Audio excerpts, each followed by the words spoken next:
everyone to the World Session for June 18th, 2024. So what I'd like to look at today is a little bit more on the brain. I really like this brain work that I'm looking into. And there's sort of there can be a sort of porousness to the brain that occurs, and that reduces our neuroplasticity and capacity for learning. Now, we'll work on varying degrees of that, but I'd really like to work on that. As we get older, you might find that somebody can do something a little bit more effectively than a young person. And the reason for that, so when you go to a coffee shop and you see a young person trying to give you change and they're having difficulty, the reason being is they may have more neurons, but they don't have connectivity. So as we get older, we have more connectivity and less neurons, but we want to make sure that connectivity is still working for us. So I really like to work with brain function here, memory, which is, a lot of it is in the hippocampus. The temporal lobe, really need that temporal lobe to be able to adapt. You can have all kinds of different brain problems and symptomatology in the brain, like memory could be affected. Frontal cortex, you might have difficulty with your moods. These are just a few things. Temporal lobe, you could have tinnitus. Parietal lobe, you can have sensing things or smell. As people get older, I say a lot of people get sick and die because they lose their sense of smell and they eat, food that's really bad. So they start eating bad food and they can die from that kind of poisoning. Then there's also this dizziness that has come up quite often with a lot of my clients since September last year. That can also be the old brain, and that the cerebellum that keeps our balance, spatial orientation. So what I want to do is improve detoxification, improve the cells that support the brain to detoxify. That goes into also the I forgot the lymphatic system. I say it so often, but now I'm thinking of these microglial cells, and I'd like those microglial cells to do their job. So we're going to do some improvement in connectivity. That's going to be electrical as well as neurotransmitter, as well as hormonal. So we're just going to allow the brain and all of the endocrines in your body. You could just feel into it now. You could breathe if you want. I'm just feeling into all my endocrines. So we got ovaries, pancreas, adrenals, thyroid, pineal, pituitary, and just allowing them to really communicate with the brain and whatever neurotransmitters might be missing for you. We've got the feel-good ones. That's going to be dopamine and serotonin. That's heart and gut brain. So as soon as I hit gut brain, I just felt this kind of movement. So one of the things that could be really problematic for the brain is that the gut brain isn't digesting. It stops digesting. It stops working. And that's also part of brain function. So let's get a repeat on cortices. I'm going to do cortices to every single section of our brains bilaterally, and then do a cortices to the cerebellum. That's the one that keeps us in balance, the little old brain.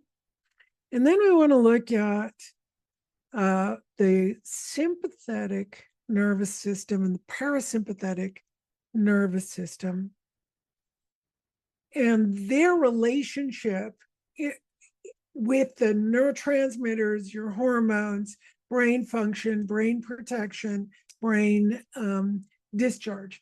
So we can have, let's say, an overactive sympathetic nervous system. That's usually babies and old people. sympathetic nervous system as babies and old people. As we grow and age, we start having a parasympathetic nervous system that works a lot better, that shuts down the sympathetic, but babies have a hard time digesting. They, get cramps in their bellies. They, they can't control their movements, right? All these different things. And it starts happening while we age as well, when we get older. So what we want to do is improve that functioning so that we aren't deteriorating. So I'm sure a lot of you might feel your own deterioration in some ways. Some of you not, that's fine. You could just use this session to keep everything optimized and for prevention. But the rest of us who feel that deterioration for whatever reason, whether you've had heavy metals poisoning, whether you've had some women have gone through menopause and there's difficulty or whatever ill health that goes on, then it starts to affect all of the different components and we don't operate as well, but we can get that operation back. We can get it working again. So I'm just getting this real sense I need to clear out the hippocampus of toxins. It's going directly to the hippocampus. So there's also the memory that is established through the hippocampus, but also the memory of how the brain works properly, which is an interesting one. And that also just alleviated some of the pressure on the abdomen and the digestive system. So we can move through that. The small intestine is so long and everything that it goes through, all the convolutions. So, who knows what gets stuck where. You can have something stuck in some area. So, in case you get, a stronger poop this week, or it's not a good time to do a detox because Thursday is going to be solstice, and usually detoxes are done spring and fall. Those are the 2 times of the year. Summer and winter are not such great times. The system slows down. You start detoxing in those seasons when your body needs something else, right? The seasons are really important. So if you're experiencing some difficulty because the season is changing, just take note of that and make sure that you are eating properly. You're eating whatever is necessary for your season. Some people are going into winter, some people are going into summer. There's however you follow your diet. We like cold foods in the summer, and that can be kind of difficult to have cold foods in the body. So take note of that and how your digestive system is working if you do have cold foods. And the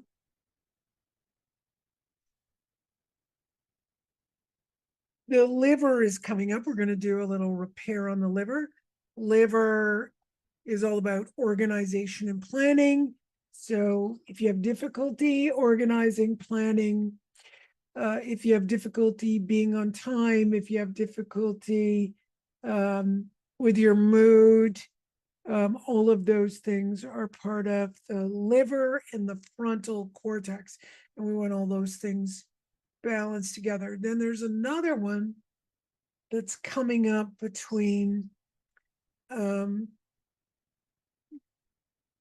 the frontal cortex and it's going to the occipital. Do I need to define that? Yes. So there's something about connectivity between what someone sees in the world. Right. Okay. So there are all these filters we have when we look out in the world, and the frontal cortex is also figuring out our socialization patterns, how to work with other people. And the filters on the occipital lobe, like throughout history, even 8th chakra, family history, also the liver trying to come in there. How are we organizing all of that? So the strong one that's coming up is, I'm going to speak as though I'm each person on the planet. The way I organize is how I see the world is the way everyone else should behave. This is really difficult. It reduces the flexibility. Remember, my focus for this session is neuroplasticity. We want the brain to be plastic. You're not going to have new neurons, right? That's not going to happen. But you can have more connectivity and more neuroplasticity, which means you could have a young person who's got more neurons than you do, but they're unable to make change. You give them a 20 and they can't make change.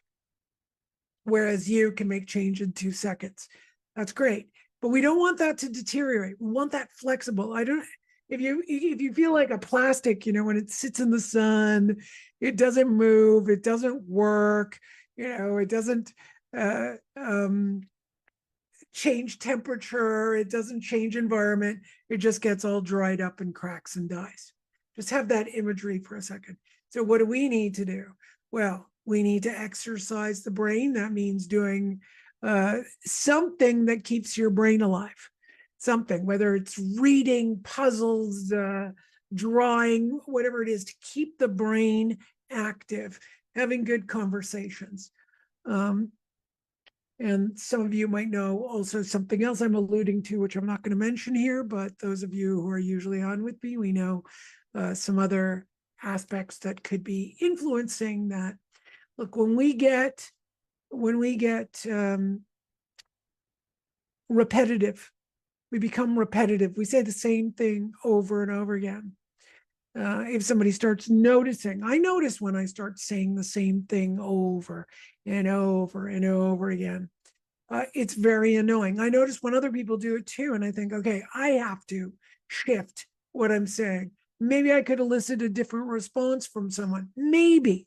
If not, that doesn't really, I can't make someone else have a different response, but I can certainly try and engage someone's brain to be more active. So you might have noticed that people are kind of dead zoning. Maybe it's because of electronics. We're looking at a screen all the time. We're getting that input constantly, constant input. And we might not, if there are content creators out there, they're always looking for output. But if you notice some of the output, it's not well thought out. It's not all of it. There's plenty that's well thought out, but a lot of it is not well thought out. It's repetitive. It is based sort of on the algorithm, right? What will people click on, right? It's almost a chain reaction. We can see how the world is functioning, how the world's brain is functioning, and we can be the change we want to see. We want to see something different. We want to see that we're constantly evolving in the way we see things. Think for yourself. How many opinions and viewpoints have you changed in your life? Are you open to listening to different viewpoints and evolving your your viewpoint? Are you interested? Are you interested at all? Is it fascinating to you? That's going to help you have neuroplasticity. Also, your curiosity, being curious about what someone thinks, what someone feels. People are fascinating. They are a world of stuff that they could tell you all kinds of things. And yet some are stayed in the same thing. They repeat the same thing over and over and over again, right? Over and over. And though as they age, it becomes more and more repetitive. So we can be part of that change to help ourselves, people we know, whoever tunes into these sessions, help them have and help ourselves have that neuroplasticity we need. So let's just bring this tapping in and get the brain. We're doing hormones. I would have liked to bring in immune system, but I'll do an ICU, just kind of see the immune system getting the benefits of what we're doing. We want some drainage. We want some detox. Detox will be from the brain, but also from for women, it'll be through the uterus. So we'll do a metaphorical uterus for the men. So we get that detoxification. We also want through skin, through respiration, through the lymphatic system. We want that lymphatic system to be moving. I don't know about you guys, but I know so many people, including myself, where the lymph can get really tired. If we don't have enough energy, the spleen gets tired, it doesn't move as well. So you can get, some stagnant areas. How do you know there's stagnant areas? Well, maybe your brain isn't remembering as well. Maybe you can't repair as well in your body. Maybe you're feeling a little more sluggish than usual. That'll be some good indicators of what's going on, that your spleen is a little bit frozen, and you need to not necessarily, just activate the spleen, but think about where your energy is going and where you can retain that energy. We need to keep our energy. I'm not very good at it, by the way. Not good at it at all. I just don't, figure out how you keep it. I'll get it and then I start to use it. And I'm like, and my practitioners are always looking at my body. So let me be a good example to all of you on what not to do. The minute you get energy, you go use it. No, you get energy, you keep it. You don't use it, you relax, you do some breathing, you do that kind of stuff, and then you'll have that energy for the rest of your life. So this is an anti-aging formula that we're doing for the brain and also the body. I didn't get too much into the body, but that brain, when it's functioning well, the body can work a lot better. So I don't know about you guys, but I'm already feeling that this brain connection is working to lift off some of the stagnant blood and chi that is going on in my body. So I will tell you, I'm going to go rest after. I am not going to use it. So blessings to all of you. Have a wonderful day and a wonderful week, and I'll see you next week. Happy solstice and happy full moon.